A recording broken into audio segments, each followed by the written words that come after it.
Келесі 770-ші есептің біріншісін шығарайық. Тура санды теңсіздіктерді мүшелеп қосуды орындаңдар дейді. 0,6 азайтылған 2 тең минус 1,4. Енді қосамыз 2 қосылған 1,8 тең 3,8-ге. Есептің берілгенімен берілгенін, нәтижесімен нәтижені қосып теңестіреміз. Сонда 0,6 азайтылған 2 қосылған 1,8 тең минус 1,4 қосылған 3,8. Минус 1,4-ге қосамыз 3,8, ол бізде 2,4 тең болады. 2 мен 2 қысқарып кетеді, 0,6-ға 1,8-ді қосатын болсақ, ол да 2,4 тең болады екен. Келесі екіншісін шығарайық. Екіншісінде 1,7 қосылған 6 тең 7,7. 0,15 азайтылған 1,7 тең 0,14 көбейтілген минус 3. Енді есептің берілгенімен теңестірген сандарды қосып шығамыз. Сонда 1,7 қосылған 6 қосылған 0,15 азайтылған 1,7 тең 7,7 қосылған 0,14 көбейтілген минус 3. Сонда қосып алатын болсақ, 1,17 мен 1,17 қысқарып кетеді, 6,15 тең болады. Тең 1,2 тең болады, оны минус 7,17-тен азайтатын болсақ, 6,15-ге тең болады екен. Келесі үшіншісін шығарамыз. 1,18 көбейтілген минус 5 тең минус 2 көбейтілген 4,5. Минус 5 көбейтілген 1,12 тең минус 2 көбейтілген 3. Мүшелеп қосайық. 1,18 көбейтілген минус 5 қосылған минус 5 көбейтілген 1,12 тең минус 2 көбейтілген 4,15 қосылған минус 2 көбейтілген 3. Енді нәтижесін алайық. Көбейтетін болсақ, минус 9-ға тең минус болады 6. Тең көбейтетін болсақ, минус 9-ға тең нәтижесі минус 6. Сонда жауабы минус 15 тең минус 15-ге болады.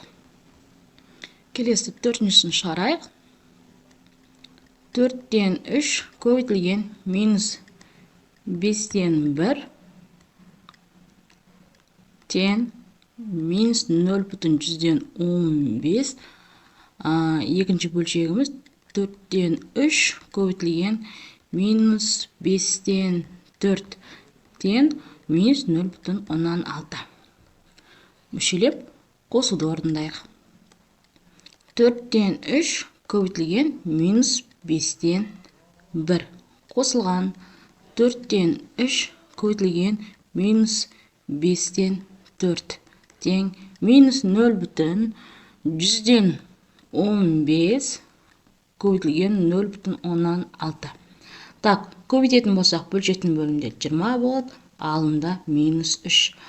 Минус бөлшектің бөлімінде 20 болады, алымда 12.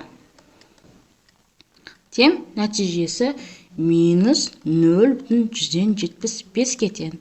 Так, минус 20-дан 15-ке тең. Тең минус 0,175. Минус 15-ті 20-ға бөлетін болса, ол минус 0,175-ке тең. Онда минус 0,175 болады екен. Ол бізде минус. Келесі 771 есептің біріншісін шығарайық. 3,8 азайтылған 5 тең минус 1,2. Көбейту 3 тең 0,6 қосылған 2,4. Мүшелеп көбейтейік. Сонда 3,8 азайтылған 5-ті көбейтеміз 3 санына. Тең минус 1,2 көбейтілген 0,6 қосылған 2,4. Сонда азайтатын болсақ минус 1,2 шығады, оны 3-ке көбейтеміз. Тең минус 1,2 қосындының нәтижесі 3-ке тең болады. Сонда минус 3,6 тең минус 3,6-ға. Келесі екіншісін орындайық. Минус 2 қосылған 1,7 тең минус 0,3. 4 тең 1,4 қосылған 2,6. Мүшелеп көбейтуді орындайық. Сонда минус 2 қосылған 1,7 көбейтілген 4. Тең минус 0,3 көбейтілген 1,4 қосылған 2,6. Көбейтетін болсақ, қосатын болсақ нәтижесі минус 0,3 көбейтеміз 4 санына тең минус 0,3 көбейтілген 4. Сонда көбейтудің нәтижесі минус 1,2-ге тең болады екен. Келесі үшіншісін шығарайық. 2 бөлу 0,4 тең 5-ке көбейтілген 18 тең 9 бөлінген 0,5. 2 бөлінген 0,4 көбейтілген 18 санына. Тең 5 көбейтілген 9 бөлінген 0,5. Бөлетін болсақ нәтижесі бізде 5-ке тең 5 көбейтілген 18 тең 5 көбейтілген 18 болады. Оның жауабы 90-ға тең екен. Келесі төртіншісін жерге сыйдыруға тырысайын. 1,8 көбейтілген 5 тең 9-ға. 1,3 қосылған 2,15 тең 3,8-ге. Мүшелеп көбейтейік. 1,8 көбейтілген 5 көбейту 1,3 қосылған 2,15 тең 9 көбейтілген 3,8. Сонда көбейтінің нәтижесі 9 көбейтілген 3,8 болады. Сонда 9 көбейтілген 3,8. Көбейтінің нәтижесі 34,2 тең 34,2. Сонымен есебіміз аяқталады.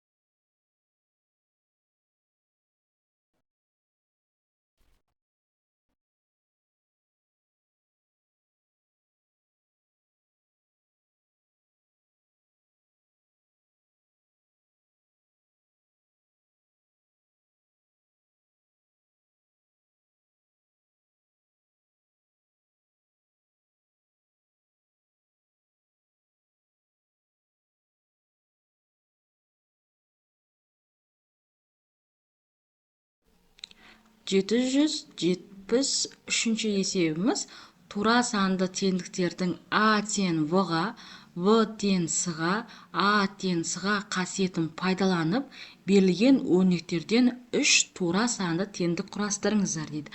Яғни нәтижесі тең 3 теңдік құрастыруымыз керек. Біріншісі, 3-тің екінші дәрежесі көбейтілген 8 тең сәйкес келеді бізде 14,4 көбейтілген бөлінген 0,2-ге. Көбейтейік, 9 болады, 9-ды көбейтеміз 8-ге тең бөліндінің нәтижесі бізде 72-ге тең болады. Сонда 72 тең 72-ге. Дәл осылай теңдікте 72 шығатын теңдік іздейміз. Ол бізде 100-ден 28 азайтқанға. Сонда 3-тің екінші дәрежесі көбейтілген 8 тең ол бізде 100 азайтылған 28-ге. Сонда 9 көбейтілген 8 тең 72-ге. Сонда 72 тең 72-ге. Енді 14,4 бөлінген 0,2 тең 100 азайтылған 28-ге деп жазсақ болады. Бөліндің нәтижесі 72-ге тең болады, азайтсақ 72-ге тең екен. Келесі, екіншісі 15 көбейтілген 1,4 тең 2-ның үшінші дәрежесі қосылған 13-ке деп жазайық. Енді көбейтетін болсақ нәтижесі бізде 21-ге тең, 2-ның үшінші дәрежесі 8-ге тең, оған 13-ті қосатын болсақ 21 тең 21-ге болады. Енді дәл осылай 21 саны шығатын 8,4-ті бөлеміз 0,4-ге. Сонда 15 көбейтілген 1,4 тең 8,4 бөлінген 0,4-ге. Так, бөліндінің нәтижесі 21-ге тең, көбейтіндінің, ал бөліндінің тең нәтижесі бізде 21-ге тең болады екен.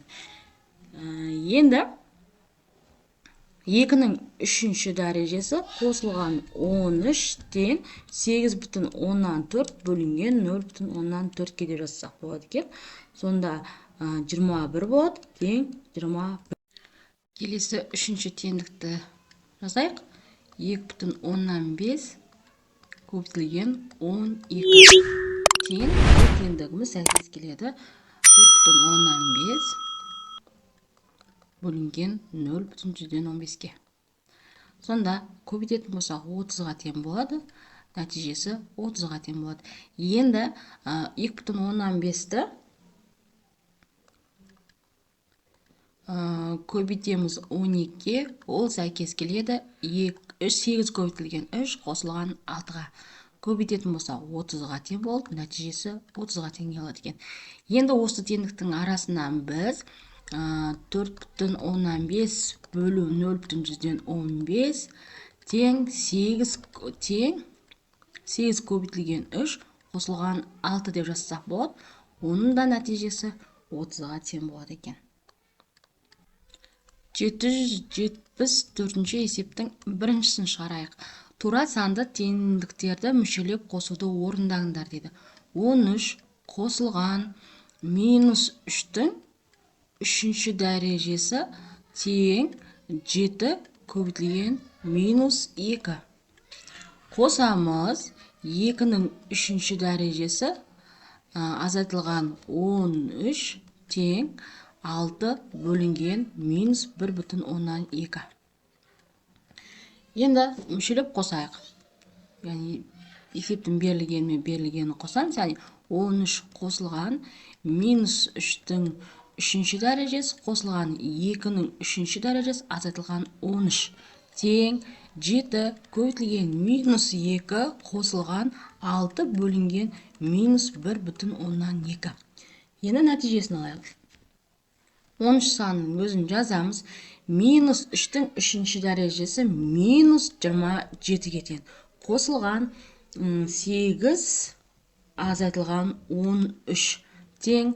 Көбейтсек минус 14 минус болады. 6-ны 1,2-ге бөлетін болса 5 кетен болады. Енді осы жерде бірін алды минус, бірін алды плюс, олар жойылып кетеді де, минус 27-ге 8-ді қосатын болсақ, минус 19 болады. Сонда минус 19 тен болады екен бізде минус 19-ға. Келесі екіншісін шығарайық.